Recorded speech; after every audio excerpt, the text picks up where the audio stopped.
Olá, tudo bem? Bem-vindo a mais uma aula de Sociologia.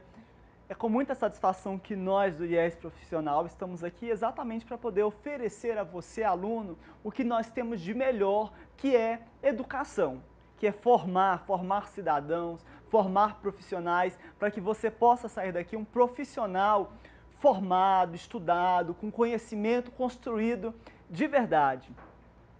Hoje, na nossa aula de Sociologia, nós vamos tratar um pouquinho a respeito do que nós chamamos de introdução aos clássicos da Sociologia. A Sociologia, que é uma ciência pautada em muita pesquisa, em alguns clássicos, em alguns autores clássicos, né, como os chamados pais da sociologia, pensadores como Augusto Comte, por exemplo, mas nós vamos mais além, nós temos outros chamados de clássicos, que são os grandes pensadores dessa ciência chamada sociologia. E aí nós precisamos conhecer um pouco melhor algumas das concepções trazidas por alguns importantes pensadores, alguns importantes cientistas da área sociológica.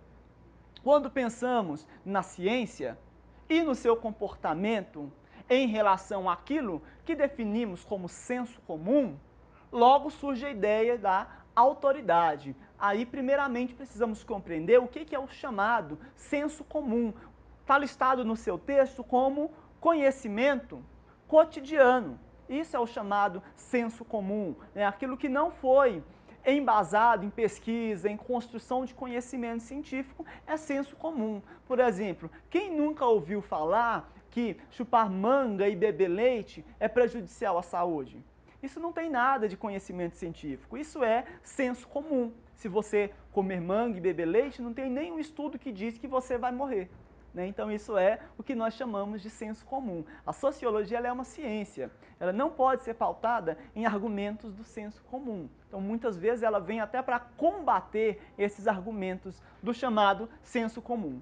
Um cientista em geral possui autoridade no que diz, o que lhe permite classificar inúmeras afirmações do senso comum como equivocadas. Então, o cientista ele tem autoridade para afirmar ou até para classificar como erradas, equivocadas, algumas informações do senso comum, porque ele pesquisou, porque ele estudou aquele assunto a fundo.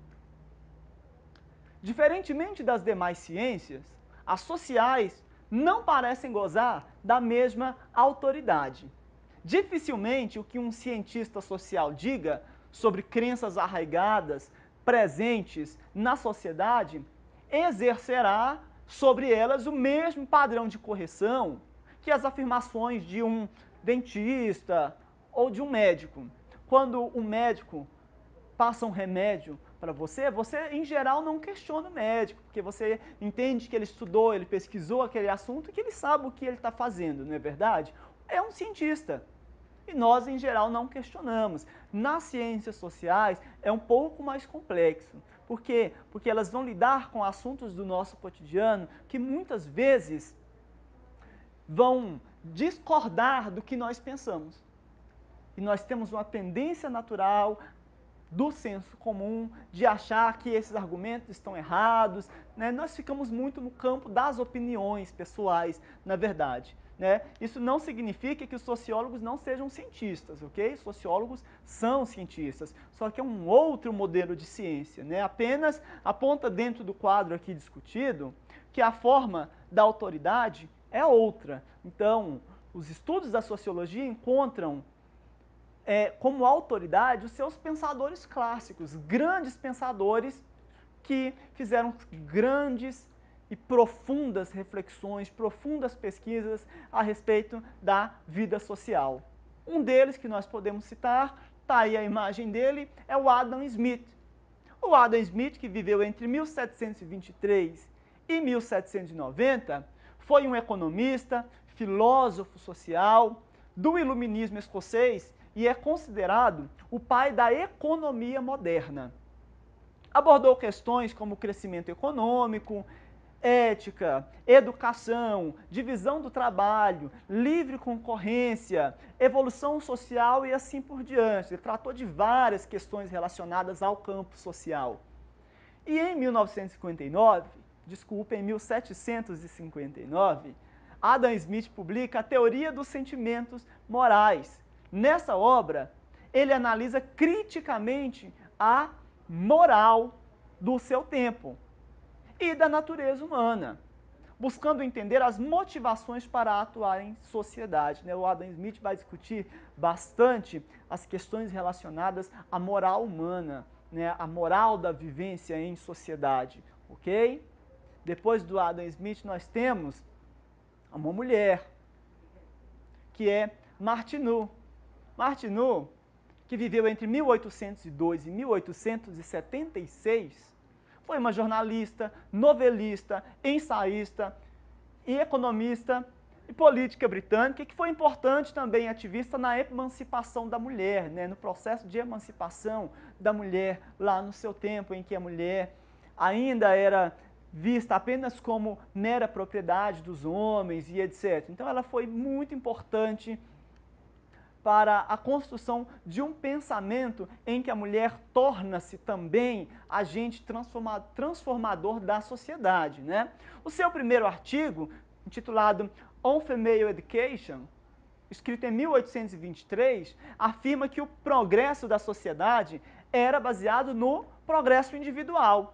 Então ela dizia, abre aspas, a progressão ou emancipação de uma classe, usualmente, se não sempre, acontece por meio dos esforços individuais dessa classe. Então, quando os indivíduos individualmente melhoravam, a sociedade melhorava junto. Em 1837, 2 anos após uma viagem aos Estados Unidos, Martineau escreveu Society in America, que se tornou sua obra mais famosa, sua obra mais famosa é essa, onde ela oferece uma das mais bem fundamentadas críticas ao sistema político americano. Para ela, a democracia não praticava os próprios ideais, especialmente porque convivia com a existência da escravidão. Ela foi convidada a ir aos Estados Unidos e ela ficou um tempo nos Estados Unidos, porque na sociedade daquela época eles tinham o modelo de democracia americano como um modelo muito bem sucedido. E quando ela foi para os Estados Unidos, ela se deparou com uma situação que ela entendeu que de democrática não tinha nada. Uma sociedade pautada no modelo ainda de escravidão, das mulheres que eram submissas aos homens e assim por diante. Então ela foi muito dura ao criticar o modelo de vida americano, na verdade. E aí entra essa discussão que ela levantou a respeito da figura da mulher na sociedade. Então ela, em muitos casos, ela é vista como uma mulher de pensamento feminista, embora seja uma afirmação bem complexa de ser feita, se ela era feminista ou não. Caberia uma série de outras análises aí nessa discussão toda, ok? Dando continuidade, aí nós temos Karl Marx, um dos grandes pensadores da sociologia, um dos grandes pensadores da sociedade moderna, Karl Marx, que viveu de 1818 a 1883. Quem foi Karl Marx? Karl Marx foi filósofo e revolucionário socialista alemão. Criou as bases da doutrina comunista, onde criticou o capitalismo. Sua filosofia exerceu influência em várias áreas do conhecimento, tais como na sociologia, na política, no direito e na economia. Então, Karl Marx, no primeiro momento, a gente pode ressaltar que ele é o criador da doutrina que nós chamamos de doutrina comunista. O comunismo, que seria uma etapa mais avançada do que nós conhecemos como socialismo, seria a consolidação do modelo de uma sociedade socialista. Então, o Karl Marx foi o grande responsável pela construção desse modelo científico aí, que ainda hoje influencia muito o trabalho da universidade no Brasil, inclusive, sendo que as teorias marxistas acabaram tornando-se, inclusive, método de pesquisa dentro das universidades, ok? Vale ressaltar uma obra muito importante do Marx, que é a obra O Capital, que é a principal obra do Karl Marx. Nessa obra, Marx faz uma análise crítica do capitalismo, sintetiza o modo de funcionamento da economia capitalista, mostrando que ela está baseada na exploração do trabalhador assalariado, que produz um excedente que acaba ficando para o capitalista, para o patrão. Segundo as teorias desenvolvidas por Karl Marx, o excedente deveria voltar para o trabalhador na forma de salário, numa porcentagem do valor equivalente ao que foi produzido. E a outra parte deveria ficar com o dono dos meios de produção. Essa seria, então, o que Marx chamou de mais-valia, ok? Então, Marx foi um grande crítico do modelo capitalista, que é um modelo que nós adotamos ainda hoje, né, muito presente na sociedade, né, o modelo capitalista de vida.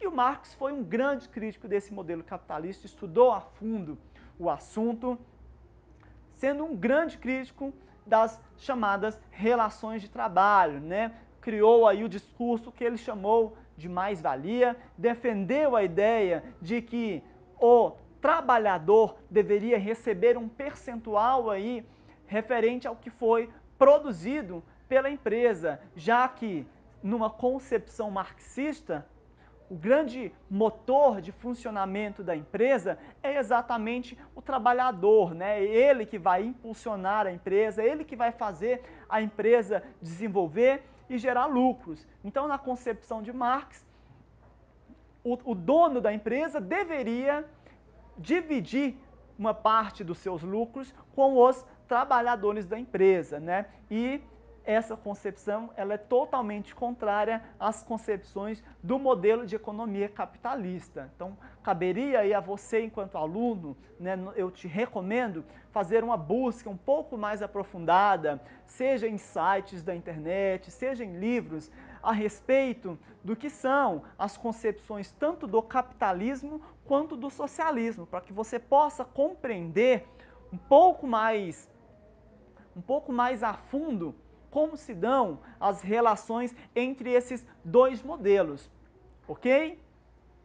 Dando continuidade, falar do Marx, é necessário citar junto com ele Friedrich Engels, né, o seu grande parceiro intelectual, um outro grande pensador, que juntos formularam muitas das teorias das ciências sociais e políticas que até hoje pautam a sociedade, né? Marx e Engels influenciaram grande parte das forças partidárias políticas da esquerda. Então, quando a gente vai falar de partidos políticos, por exemplo, boa parte dos partidos políticos que são chamados de partidos de esquerda, eles estão pautados em princípios do marxismo, em princípios que foram inicialmente defendidos por estes dois pensadores, Karl Marx e o seu parceiro Engels. Ambos eram germânicos, deram origem a uma série de tratados, ensaios e obras sobre as forças opressoras e as classes subjugadas pelas mesmas, estando ambas relacionadas através dos meios de produção e da produção propriamente dita. Seria a chamada luta de classes, né? Eles trataram bastante dos assuntos relacionados à luta de classes, né? Quais classes? Nos termos deles, a burguesia e o proletariado, né? O patrão e o trabalhador, ok? O pensamento marxista alega que o materialismo dialético seria uma das molas propulsoras fundamentais que alimentam as transformações históricas. Dessa forma, no momento em que o sistema econômico passa a expor os seus problemas e contradições, os homens passam a refletir e lutar por novas formas de ordenação que possam se adequar às novas demandas, né? O chamado materialismo dialético da teoria marxista, em que é necessário compreender as contradições do sistema. Então é mais ou menos por aí que caminha a teoria marxista. Nós precisaríamos de muito tempo para aprofundar e discutir com mais riqueza de detalhes as teorias marxistas, né? Então fica como tarefinha também, além de analisar capitalismo e socialismo, pensar um pouco mais também a respeito das teorias do marxismo, ok? Bom, por hoje nós ficamos por aqui na nossa aula e depois nós voltamos a nos encontrar novamente para continuar construindo pensamentos a respeito da sociologia, ok? Tchau!